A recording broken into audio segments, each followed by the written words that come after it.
La parole est maintenant à Monsieur Pierre-Yves Collombat pour le groupe CRCE. Vous avez la parole pour 6 minutes, chers collègues.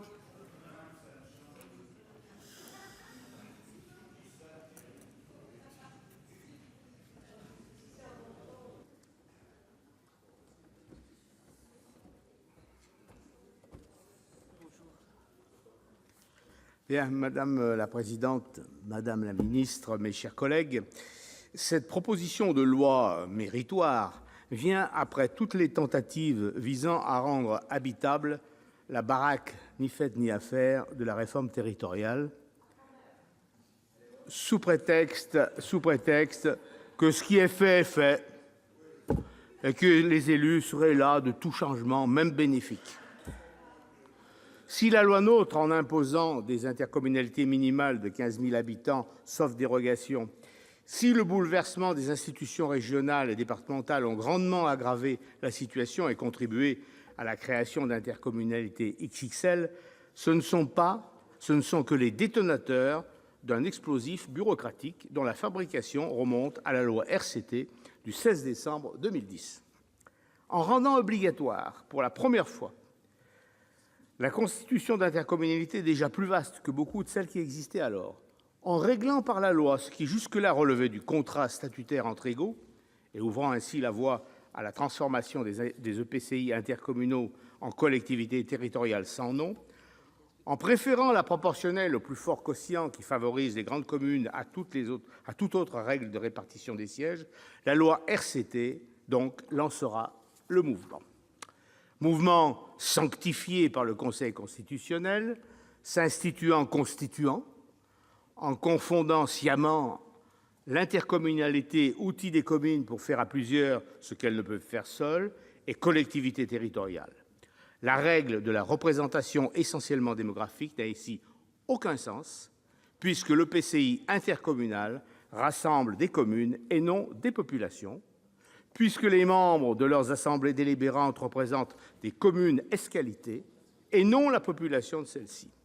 D'où le malaise résultant de la volonté du Conseil constitutionnel de n'en tenir aucun compte, et notre présence ici pour tenter de faire baisser d'un cran le malaise qui règne aujourd'hui. Une tentative de plus, il y en aura d'autres. La proposition de loi initiale avait le mérite de la clarté, ce qui manque, je crois, quand même à celle de la commission des lois. Je ne sais pas si vous avez essayé de comprendre. Elle vise cependant le même objet et on nous assure, sans simulation d'ailleurs, qu'elle règle aussi une autre difficulté, celle de la représentation des intercommunalités de taille moyenne, des communes de taille moyenne. Je veux bien le croire et je me rallierai d'autant plus facilement à cette option que les auteurs de la PPL initiale l'ont déjà fait. Ceci dit, la solution proposée par la Commission n'est pas la seule possible.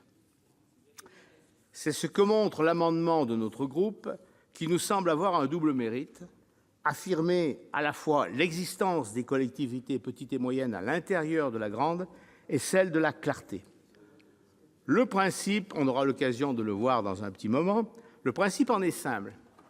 Il consiste à attribuer les sièges, non pas sur la base de la population réelle, mais sur la base d'une population fictive calculée en affectant à celle-ci un coefficient logarithmique décroissant avec la taille des communes.